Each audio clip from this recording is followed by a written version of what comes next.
All right, everybody, we are back. Dynasty Mirror Search for Huru.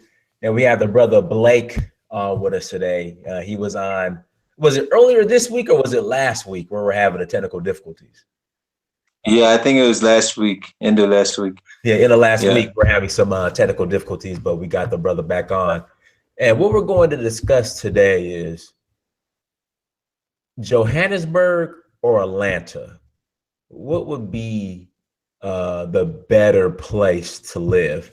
Now, Blake has lived in both, and he's currently in Johannesburg. He's lived in Atlanta. Well, you lived on the east side, right? Like, where in Atlanta were you? Decatur. That's where I spent most of my life, is in Decatur. Now, were you in Decatur or were you in the deck?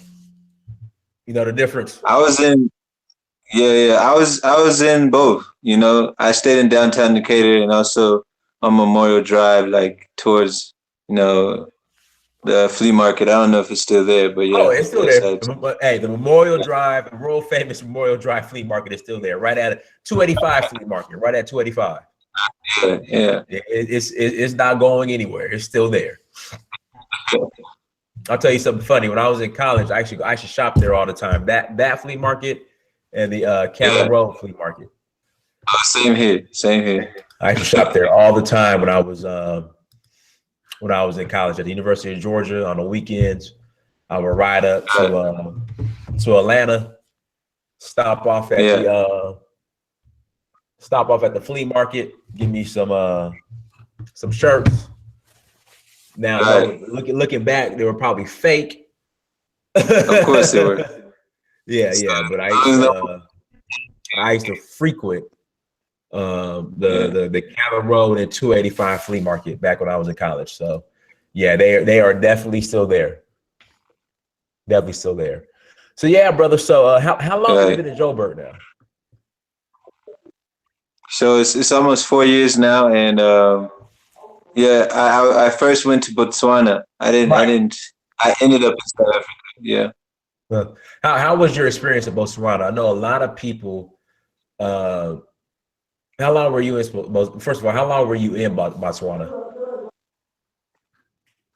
Yeah, well, in Botswana, it's a very good culture, and it's a very much slow pace and peaceful country. I did a lot of research prior to landing there and knew, that it would be a peaceful country. The thing that is the biggest challenge for one relocating and one to say between Josie and Atlanta, which is better. It's obviously, for me, it's Josie. As long as you can get past the home affairs and get proper permits before you leave and want to relocate. There's a lot more opportunities here, and because this market follows the American market, you can see a lot of the systems that they're trying to put in place that we already have in place. Say, for instance, in Atlanta. So you said permits. Like, what do you mean specifically when you say have permits in place before you leave? What do you mean specifically? You have different permits you can apply for so that you can be a resident and live and work and do things. Okay. So the VFS is the company that works with the DHA, which is Department of Home Affairs here in South Africa. And they have different ways that you can get into the country. One being a work permit, which one of my friends who's now in South Africa, who used to stay in the West Side in Atlanta, she's now here in Pretoria, South Africa, but she came with a work visa and she's working for the State Department. So that was taken care of by the State Department. But if you're coming as a business person, then you have to apply for a business permit and you have to abide by certain, regulations and whatnot. So if you can get past that barrier, then the opportunities here from an entrepreneur standpoint and also from like somewhere to invest for retirement planning, it's very, very, very, very possible here. And they're also having a real debate around land reform. It's not really land reform. It's actually a policy that's within the Constitution of South Africa that just needs to be implemented and hasn't been talked about. So as far as the job market, so I often get questions as far as, Dinus, what jobs are available? And this is somewhat a broad question. What jobs are available in Africa? So you're in South Africa. Do you work for yourself or do you have a job in Joburg? Yeah. Well, there's jobs across Africa. Speaking specifically in Botswana, in South Africa's case, Botswana has a lot of skills, but they don't have as much opportunity.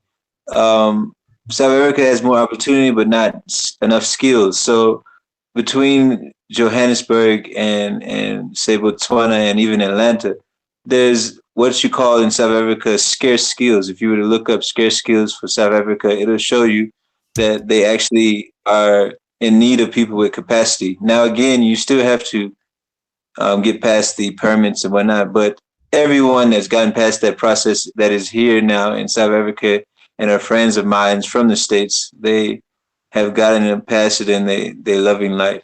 So Okay. yeah. All right. So it's relatively for American, it's relatively easy to get a job in South Africa. Is that what you're saying? Yes. There's scarce skills. So there's across all sectors and industries, there's people looking for talent that, can apply their skills to, even just basic problems. Like for me, I'm in sports management. Oh wow. So I basically a glorified coach. Uh-huh. And you'd be shocked at how like much knowledge they have about, say, basketball or whatever that we just have naturally because we come from a very competitive market when it comes to basketball or certain sports like athletics, which they call athletics, we call track and field. So also managing facilities and whatnot and putting into systems, they're just not as adept. So right now I'm working on putting together an actual basketball league Okay. amongst high schools, which is something that's already in place in Atlanta. Right. So in South Africa, in Joburg, do they have like high school sports? I mean, I know that's a stupid question, but is it like they're Basketball competitive is high school the sports? growing one. The top two are cricket and soccer or football, Okay. but and also rugby. But basketball, as I say, is growing big. Actually part of the sports development process. Okay. So would you recommend someone who's relocating to a place like Joburg or South Africa? Would you recommend them to look for a job or become an entrepreneur? I would encourage the latter. If they have it. I'm an entrepreneur, and it's a tough. But I had two parents who were entrepreneur, and I've also seen quite a few benefits from my entrepreneurial journey, and I'm still not where I want to be. But I don't think that it's something that's for everyone. So if you just like, especially coming to a new market and being an entrepreneur, if you've never been an entrepreneur, I wouldn't say come here and be an entrepreneur. It's a very difficult market to figure out. You have like 11 official languages, so that's just something that you have to deal with. But if you're coming with work and you visited their embassy, the South African embassy or the Senegalese embassy, whichever embassy you're looking to relocate to, you visit them and make sure you sort out the permits. Most of the countries are looking to employ talent. I have no doubt about that. Okay. Now, how do the locals feel about outsiders coming in and being employed or Of taking course, yeah. from? So yeah, in South Africa you have xenophobia, which is um, basically a hate towards those people. Say it's someone from Bangladesh or it's someone from India or whoever it is coming and opening up shop and doing business in South Africa. During certain times of the year, xenophobia peaks, which they actually act out on their hate and they loot facilities, loot stores, and uh, most foreign businesses close during peak time. Uh-huh. Also, they've done things like really, just hate crimes against people who they feel are lower caste and are taking jobs, but really they just doing the things that the locals don't want to do. Just like in America, where you have Mexicans who will do lesser jobs, quote unquote, to Uh-huh. fuel what they're doing. Yeah, Okay. So if you don't mind me asking, as far as the pay, how's right. the pay? Because another thing too, people will say, "Oh, Dynas, I don't have the entrepreneurial skills, but I want to relocate to Africa. I want to get a job." Then you tell them, "Okay, if you work a job Right. in Africa, I mean, Yeah. the pay is not that much.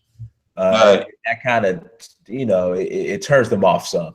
So how's the Right. pay as far as like the jobs that you're Yeah. working at that you do? So you with any country that you would relocate, you'd have to look at cost of living. And South Africa is one of the top places for cost of living. And even while I was in Botswana, you would be surprised with what type of budget I work with and what type of lifestyle I live. Give us an So example. for most people, sorry. Yeah, I said, give us an example. Oh, okay. When I was at the peak of like my tennis academy in uh, Herndon, Virginia, for instance, I was making like 3.5 each month, which would translate to maybe like 50,000 rands here in South Africa. Okay. Um, Here in South Africa, with that 50,000 rand, I could live in a very, very upscale lifestyle. You know, it would be the same as if I lived in Buckhead and had like a mansion. Oh, wow. That's Really? really. So I right now live off of what is maybe 1,000 a month, Okay. and I live basically the same lifestyle I lived on that $3,500 Wow. exactly. Wow. So when you're talking about cost of living, it does make sense. So the people who get jobs generally here in South Africa and in Botswana and across the continent, they generally keep the same pay that they got that side. So, for instance, my friend that's in Pretoria that I spoke to, her name is Deanna, and Uh-huh. maybe we can get her on a Oh, session yeah. too if you would like, because she's also based in. She'll give you a different perspective. So she's in Pretoria, and she used to live in a one-bedroom apartment that I used to visit her in, and Uh-huh. now she lives in a five-bedroom like mansion with her dog, and yeah, it's real. So she's living a different, totally different lifestyle that I knew her to live in the States, just off of basically having the same job that she had in the States, but now she's doing that job in Pretoria, which, by the way, is the second most dense area of embassies in the world after DC. Okay. Well, Pretoria is the capital of South Africa, correct? Right. Right. Yeah. Okay. So let's get to well, here we go. So land reform in Right. Johannesburg or in South Africa in general, Yeah. where Africans are taking back control of the land, which is rightfully Right. theirs. Right. In Johannesburg, do you guys suffer from issues like here in Atlanta as far as gentrification? Uh, let's start off with gentrification. Do you guys suffer or experience gentrification in places like South Africa or Johannesburg, to be specific? Yes, definitely, especially in Johannesburg, Really? because there is so much influence. Yeah, most, and it's a different. It's a much not much different scenario. It just has certain nuances. It's the same thing, same exact thing. I could take you on a tour of how you have a neighborhood that was a hood or a project that they try to clean because they're gonna have a new building somewhere. Yeah, so it's the same thing. Also, the whole thing of people wanting to now rather commute into town, they want to live in town. So Right. if you look at South Africa's past, in apartheid South Africa, Johannesburg was for whites only. And then the laws lifted, and now mostly black people live in inner city. But the gentrification has started. I don't know how to prospect it and see what it'll be in the future, but yeah, you definitely see it here. Okay. How are the locals dealing with that? Oh, it's constant tension. Oh, really? Most of the areas where they do the gentrification, it's highly secured, and they maybe can get maybe a street where they can get it safe enough to where people that are tourists can come and feel safe and feel first world experience. But yeah, it doesn't look the same. It's not as effective, at least for now, as it is in the States, just because you have the majority of the people still here being indigenous, if you will, to the area. Hmm. Okay. Now, how was your experience when you lived in Atlanta? Like you lived in Decatur. How was that? I mean, it wasn't. I wouldn't say I had the worst, life in Atlanta or in DC. I think after 2008 happened, it was rough for us. But after that, I picked myself up, with sports, and I lived a pretty, decent life in Atlanta. The thing was that I knew that in Atlanta, after running my academy, that I would never reach the goals and aspirations I wanted to with my business within that environment. Oh, So I chose. can you be specific? You said academy. What academy? What academy did you It's have? called Fluid Academies. If you want more information, you can just Google Fluid Academies, or you can put in Blake Murray tennis or anything Oh, like that. Murray. you have a tennis academy. That's right. Hold on. Let me put it. You have a website? Yeah, and a YouTube channel, Fluid Academies, is where you get everything. Yeah. Let me go ahead and F- put that in there. How do you spell it? Hold on one second. How do you spell it? okay, Fluid, FLUID. Oh, Fluid Academy. Academies Okay. plural. Yeah, Okay. Academies plural. All right. On YouTube. Okay. Perfect. Got it. All right. Let me Yeah. put that in there. All right. Cool. So it'll just show you a range of students we've taught with the help of a few coaches along the way. So um, I received an award from the United States Tennis Association for being the coach of the year. So I achieved a lot of things in Atlanta. Atlanta made me who I am, and I'm really grateful that it's to people this side in South Africa. It's like Atlanta is where it's at. We've despite what we may see as like the flaws outside of Atlanta, everyone's like looking our direction. So it's pretty cool to know that I can go to Botswana or I can go to Panama or I can go anywhere and I can still hear Future or whoever it is that's trending out of Atlanta. Yeah, How long were you in Botswana? 6 months. So yeah, they're in Botswana. For one to relocate there, they have to be someone with FDI, which is foreign direct investment, of at least 1 million pula, which translates to $100,000. So the only way you can really permanently be in Botswana is to actually invest directly into the economy. Okay. So you said it's $100,000, and then they'll give you your Right. citizenship. But it's a great market if someone has that, But I didn't have that to stay there in Botswana. Now, is it $100,000 in the form of a business, or if I bought a home that was $100,000? I mean, how does it work? Direct investment is something where like maybe you're gonna build a residential complex. So a lot of people in China and Korea, that's what they do is they are going there and they're constructing like buildings that are worth 1 million pula to and it does add value to the economy and whatnot. Or it may be that say there's a guy who, for instance, in Botswana, beef and diamonds are their major exports. All right. So say you were going to invest into a company, uh, 10 trucks, and they were worth 100,000, pula.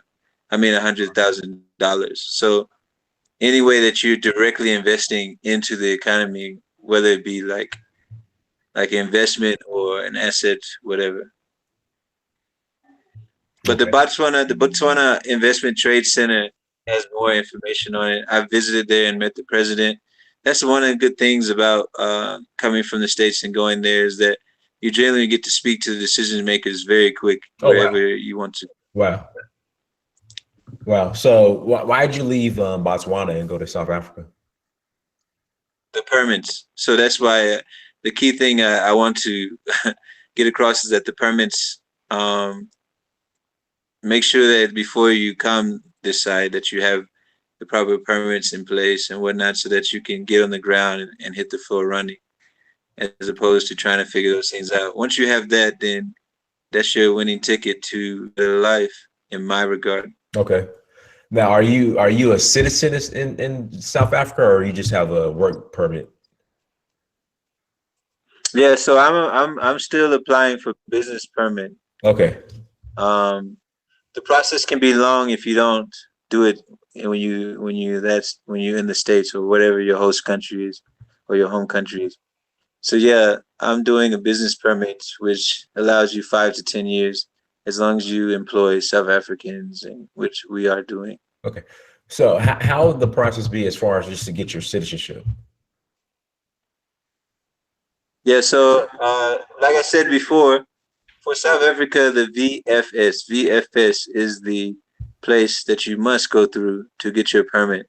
I'm sure if you visit or you call the embassy in DC for South Africa, which should be your first step before you do anything, you must visit the embassy of the country you're going to go to, or at least call them or whatnot. But I would really, really suggest going there because I went to the embassies, and even at the embassies, they may not have as up to date information as you would think, but at least they have some information to guide you in the process. But um, once you visit the embassies, they each have their own processes. Like for instance, South Africa is VFS. So VFS, you go through the process, you submit all these documents. It's a lot of documents, but it's on the website VFS. I think it's VFS.com or VFS.co.za. But anyways, once you go to the site, you go through the steps, and they give you the timeline. It could take anywhere from 6 months to a year to get it properly submitted and whatnot. Hmm. What would you ever consider? I mean, is South Africa your final stop? Like, do you plan on relocating back to Atlanta, or what do you plan on doing? I didn't get that question. Sorry. Is South Africa your final destination as far as where you're gonna live, or would you ever consider coming back to Atlanta? I can't. I think what you're asking is this my final destination, South Africa? Right. Correct. Yes. Um, I I'm also looking at Rwanda. Here, I've done pretty well. I won't lie. But in Rwanda and some other countries, they do have policies that are more catered to people who want to do business and be an entrepreneur. For instance, in Rwanda now, you can go on a visitor's permit, which is your passport, and from there you can um, register a business in Rwanda and be in ownership of a business within 6 hours. Now, in South Africa, they say the process is 2 to 3 weeks, Right. but it's more like 3 months to get your business registered. And it's not something you can do online. You still have to go and do a lot of the process traditionally through people. So I also have friends that were in the States that studied in the States, and either they were Rwandan and they went to the States to study, or their parents were from Rwanda and then they went back. So they're there in Rwanda, and they working in an incubator that actually is looking for people that have international experience to be a part of the incubator, and they give you quite a soft landing to do so. And I can send you a link for their Yeah. organization. By all means, send the link so I can share it with everybody. Now, when you decided to relocate to Africa, how did your family Right. feel? Like, what was their thoughts on it? Oh yeah. So they all knew I was going to go at some point, at least to travel. So the Uh-huh. first thing I did was travel to Panama. And then when I came back, I was assured that I need to make the next step, which is to go to the continent and see for myself and learn for myself. I think traveling is the best education I've ever spent, on. Uh-huh. So, um, yeah, so my family was well prepared, and I didn't leave abruptly. We had not a, we had like a get together before I left, a nice party, and I couldn't have left any better way. Wow. How often do you come back to Atlanta? I haven't because I'm so key on like keeping this momentum that I've created. So, Right. but end of this year, I'm planning to go for Christmas because mom is really like on me now. So yeah, I'm gonna go for Christmas and visit Atlanta and also two of my other hometowns, Chicago and Little Rock. Okay. Yeah, that's right. You were born in Little Rock, right? Right, Little Rock, Arkansas. Hey, somebody wants to know let me put your YouTube channel on here again. ACBN, what's going on, brother? Fluid Academies, correct? Yes. Okay, I'm going to put them in here. Food Academies. Everybody, thank you for joining us. Please get the likes up. Please hit the like button as you enter the chat room, please. Um, I did not spell that right. Food Academy. I did. Okay. Yeah. So what's the end game? So what do you plan on as far as I know you have the tennis going on? Is there anything else that you're working on um, in South Africa that you like to share with us? Okay, I got bits and pieces of that question. Can you say it one more time? Is there anything else that you're working on in South Africa outside Oh, of your tennis? oh yeah, yeah, most definitely, most definitely.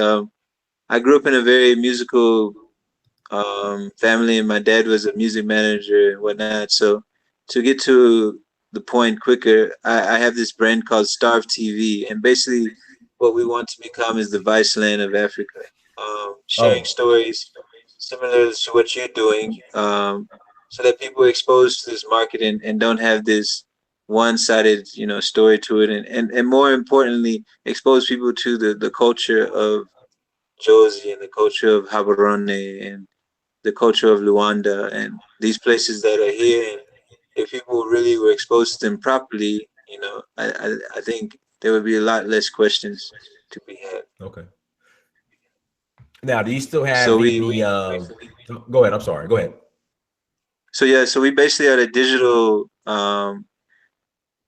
media production slash distribution network. We just 1 month in, but I see that a lot of things culture wise here that are so beautiful that I've experienced and I'm sure you've experienced also Oh, absolutely. has to be covered, and people must see, that it's humans here and whatnot. Yeah, things going on. Yeah, it's amazing life here too. Now, with the current situation that's going on in South Africa as far as land reform, Hmm. um, the what do you think the outcome of that is going to be? Like, what's kind of been the pulse on the streets? And do you think Okay. somebody should still consider relocating to South Africa or investing in South Africa, even though there's a sense of uncertainty? Yeah.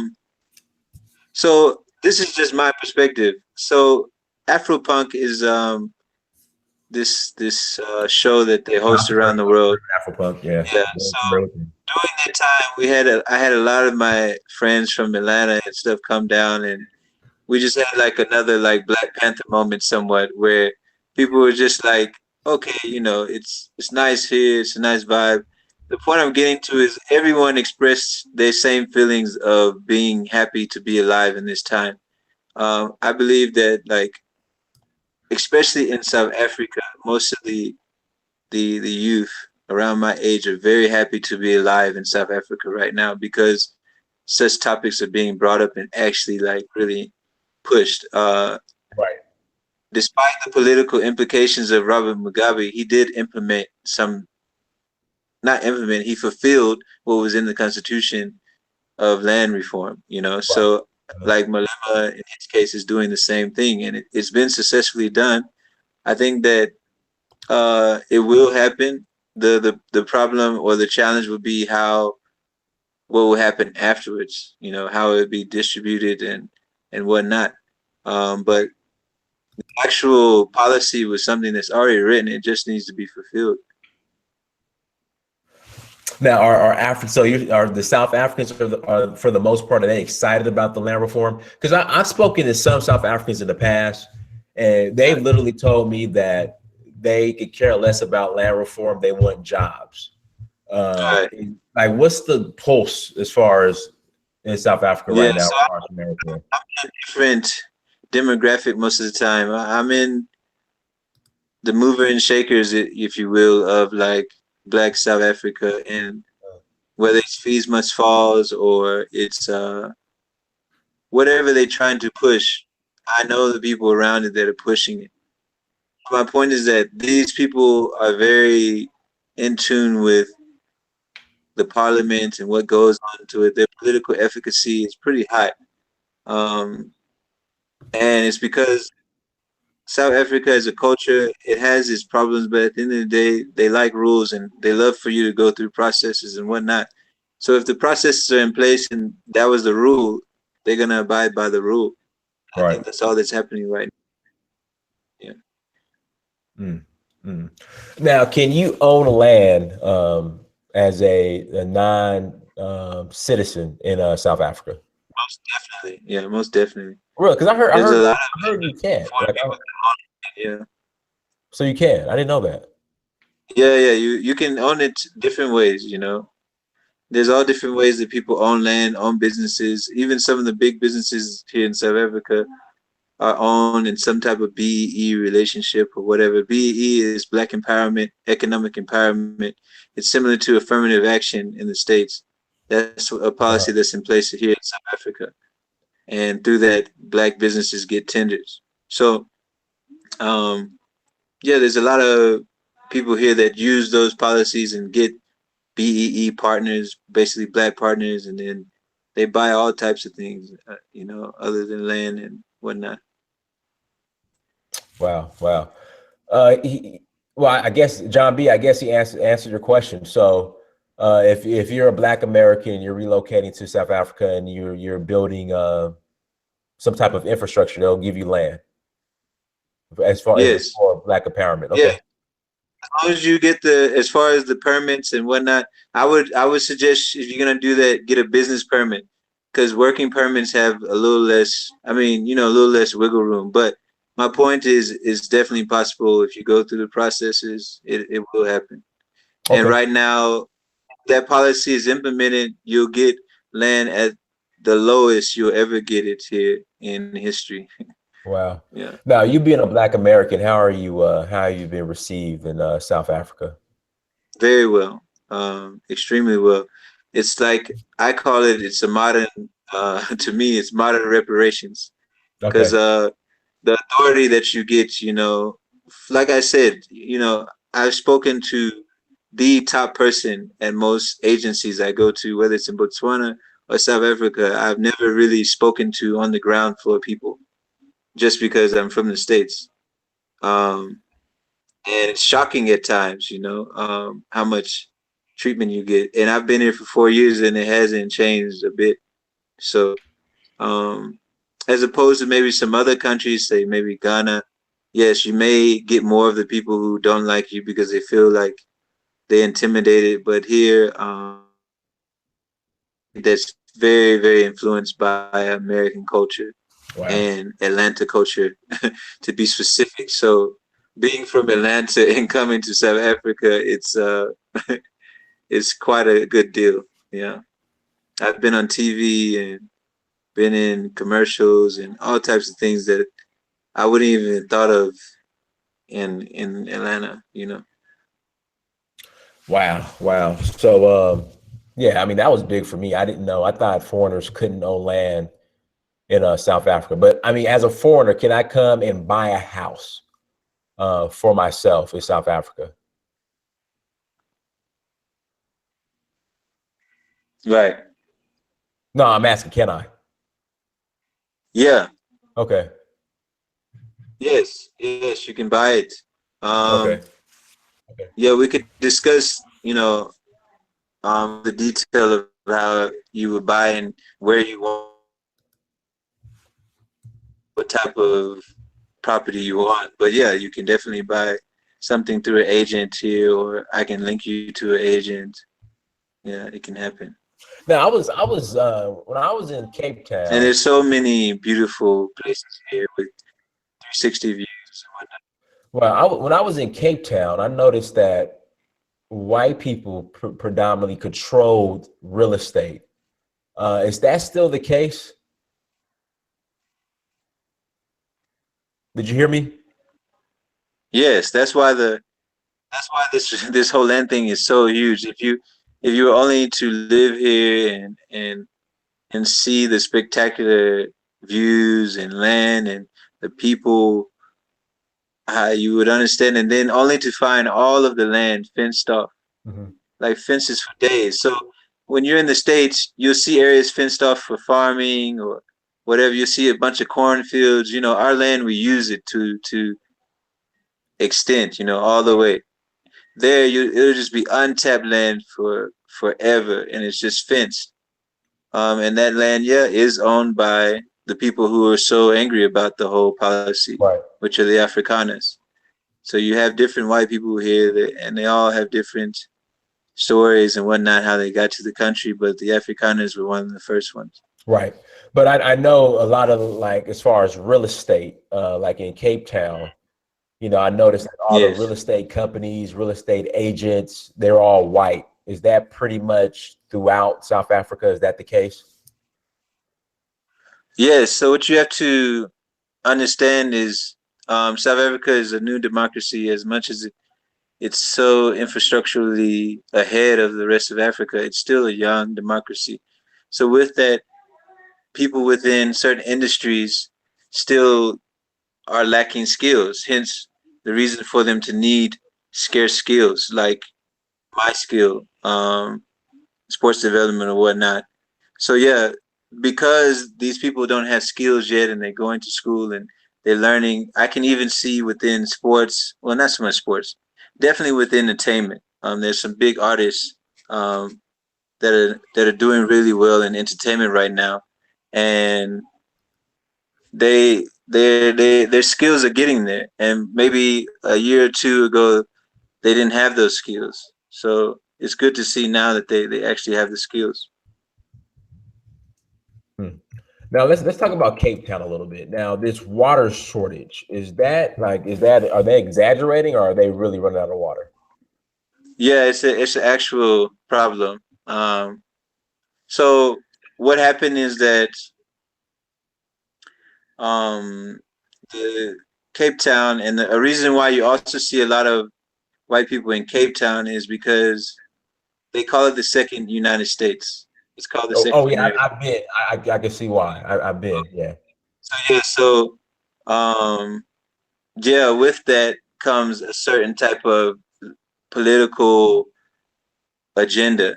There's I guess, three main parties. There's the ANC, Uh huh. the African National Congress. There's the EFF, the Right. Economic Freedom Fighters, which is Hey, Julius Malema. real quick. How do you? No, in fact, finish your statement. Answer the question, and then let's talk about Julius Malema a little bit. But go ahead, Yeah, finish your. and then there's DA, which is the main party out of Cape Town. So with the DA, they put a lot of like attractive laws to get international people to buy homes. So if you were buying a home, that'd probably be the easiest place for you to buy your home Uh huh. internationally. One of the things they've done bad is manage the water there. There were statistics that shown they should have been prepared, but they weren't prepared for the situation. Okay. You said they. Who is they? Like who controls? The DA, it's one of the other parties ran by mostly whites. Okay. The DA, the Democratic Alliance. All right. So this is because they like to whenever they talk about black rulership or black ownership, we're taught that we don't know how to properly run an enterprise or a business. For example, you look at Zimbabwe. So obviously, you have land reform that's going to take place in South Africa, and already they're saying black people don't know how to run a country; it's going to fall apart. But what you're saying is Cape Town, the predominantly white, I guess, party who runs it couldn't take into account as Yeah. far as how to uh, siphon out the water. I guess. Right. Yeah.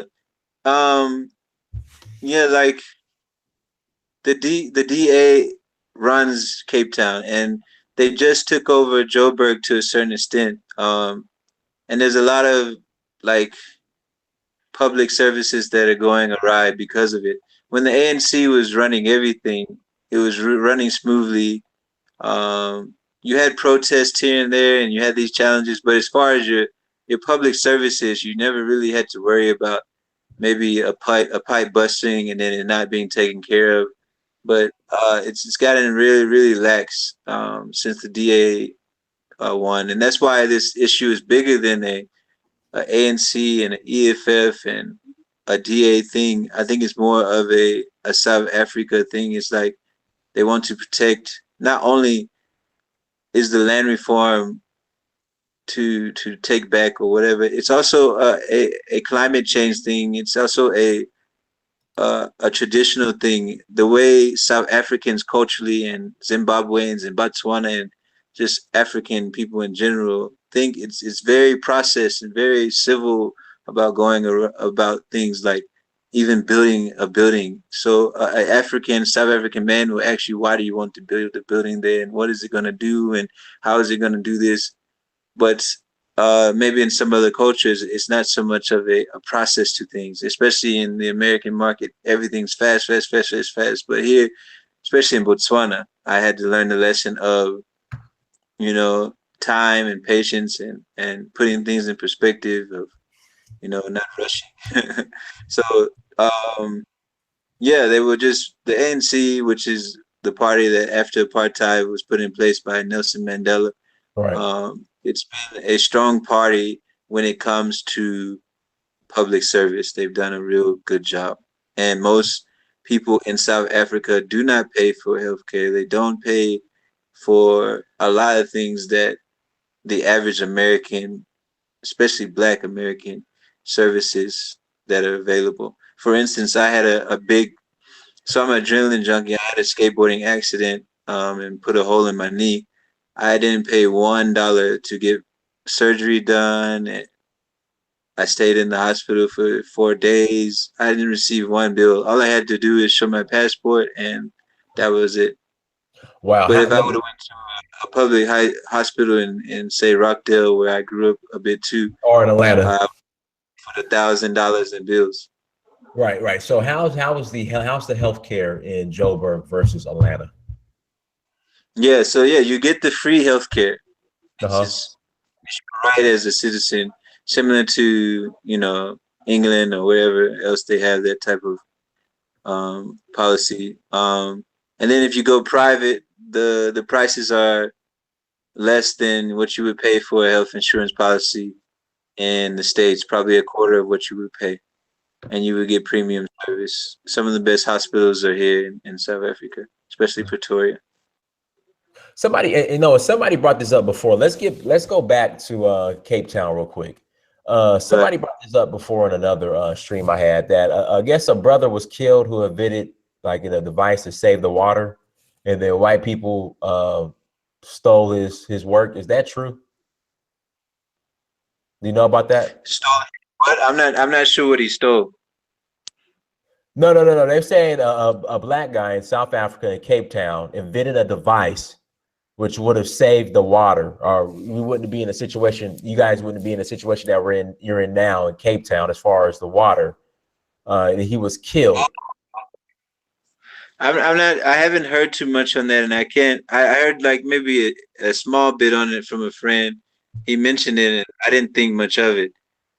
Because the thing is that um, a lot of innovators, black innovators, and whatnot throughout the continent propose things, and due to a lot of them being new to democracy and whatnot, a lot of the leaders, yes, they overlook these things. But now that we're in a new phase, they're open to ideas and you're open to the youth that are doing things. So, but in Cape Town, it wouldn't be surprising that his idea was knocked down just due to the environment he was in. Maybe if he was in Johannesburg, he would have a better go at getting something like that off the ground, because there's not many South African people in technology. So again, there's a lot of scarce skills. So someone that can offer something like that, they generally get picked up by a big brand. Okay. Well, they were saying he was killed. Oh, he was killed. Yeah. Oh, that I wouldn't put that. I wouldn't put that past. There's an Australian company that wants to like drill off the shores of the Eastern Cape. I think someone was gonna link what they were doing too, and they were killed. So I'm not sure. I don't know. Yeah, but it happens. Oh, that's crazy. And when you have stuff like this going on, in South Africa. How do the Black South Africans react? they they react generally with protests. Recently H&M did the whole thing, and they had that political thing going on, and um, a lot. I think it was EFF members. They broke into one of the stores and just trashed it. Yeah, I saw that. So there's generally a lot of protests that go on here, and some of them give some feedback or some type of victory, if you will, like, but other it doesn't do much. But this land one is the one that has had the most power and push behind it, and it's a topic that everyone's aware of and talking about because it's a one fix all thing. Right. Right. Yeah, I'm definitely. Have you been to Namibia yet? No, no, but I have a friend there in Vindu. I absolutely love Namibia, man. I was there maybe five. Dang, it's already been 5, 6 years, man. Yeah, I was there almost 6 years ago. I absolutely loved it, man. I absolutely love Namibia. yeah. No, I have to try it. Hmm. They said he fell out of a window, supposedly. The brother that created the water device. Mm.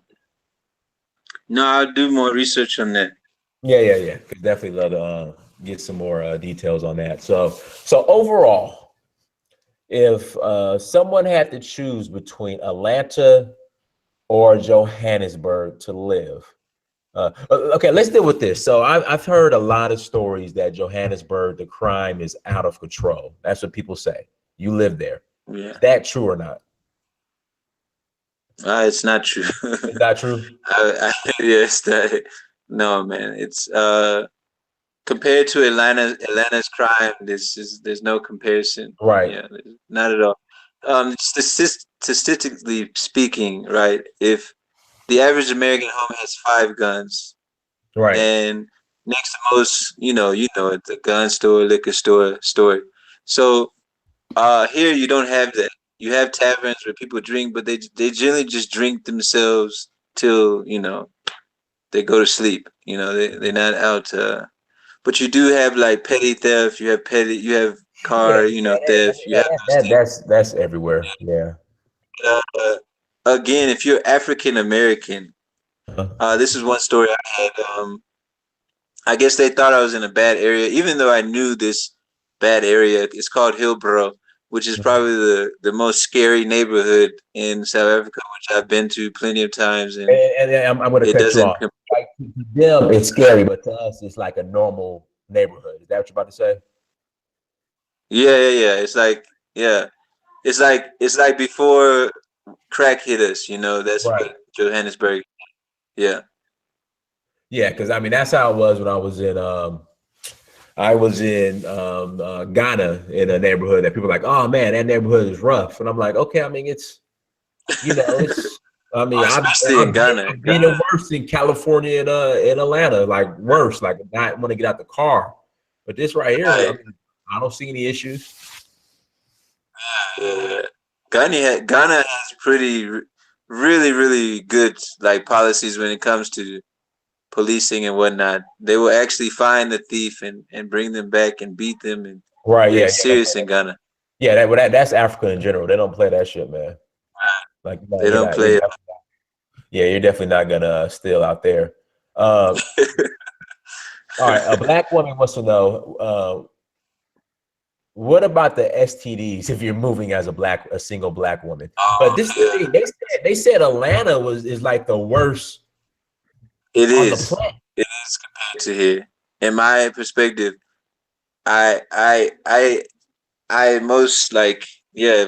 Johannesburg to Atlanta is definitely Atlanta that has more. Now, when I was in Botswana, they probably had more closely to what Atlanta has as far as the AIDS epidemic, But um, Johannesburg, they pretty knowledgeable about it because it was a big topic when their president Thabo Mbeki was in office. Mm-hmm. and it got a lot of exposure, negative and positive, but people were thinking about it and people were getting tested, and they're still getting tested today. Okay. Okay. So Mm. it's not as bad as because Atlanta, they say is like the worst um Yeah, it is. on a planet, basically. In Atlanta. Let's see what other questions we got in the chat room. But brother, I Yeah, appreciate you, Blake, for coming on, man. Thank you so much. yeah. Um, Thank you. oh no worries. Anytime. I was in Windhoek, Odangwa, and Opuwo when I was in Namibia. That's where I was at. Yeah, But yeah, but overall, if you have a black individual, young, we'll say young black man, young black woman in their mid-20s, and they have or not even mid-20s, just in general, and they have the opportunity to relocate to, they had to choose between Atlanta or Johannesburg. Which place would you tell them to go to and why? Johannesburg, quality of living. Um, I don't believe we're supposed to be working the work to life ratio as we have it now. Mm-hmm. As I've traveled, most of the world doesn't have that type of ratio. Mm-hmm. And here in South Africa, it's for a black person. If we're talking about a black person, there's nothing more fulfilling than being a part of a majority, as opposed to being a part of a minority.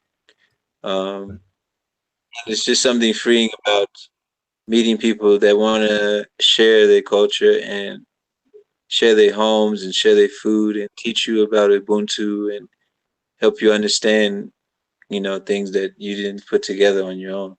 So Right. now, things that, don't have as much value maybe as you may think financially, initially, but yeah, it's uh it's a great experience and you'll never regret it.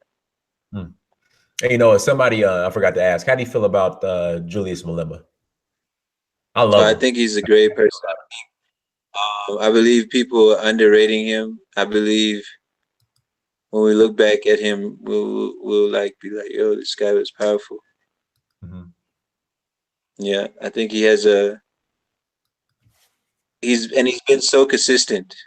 Like Right. we used to look at him and he was just this guy who would just, mess up the parliamentary meetings and whatnot. But now a lot of people I think are seeing his strategy and finally seeing what his message was all along. And we weren't listening. So now people are listening. That's the difference. It's like before they just thought he was on a soapbox, but now they're actually listening to him.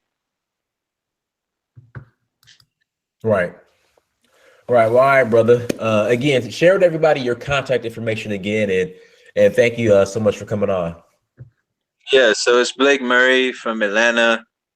I'm on Instagram at Murray Blake. If you type Blake Murray from Atlanta, a lot of my stuff will come up. Also, Star TV and Fluid Academies are two brands that I'm pushing. All right, cool. And everybody, again, thank you for joining us. Make sure you go to search for Huru, Instagram, Snapchat, Twitter, and Facebook. Also, Africa Personified is now up. The site is finally done. Let me go ahead and put it in the chat. So go to africapersonified.africa. Africapersonified.africa. So make sure you guys check that out. Also go to, if you're new to this platform, please like, share, and subscribe. And then go to dynastymirror.com, search for hoover.com, and go to amazon.com, search your name, Dynasty Mirror, please buy a book. Again, everybody, thank you so much for coming on. Blake, thank you so much. Till next time, peace. Thank you guys. Cheers. Cheers.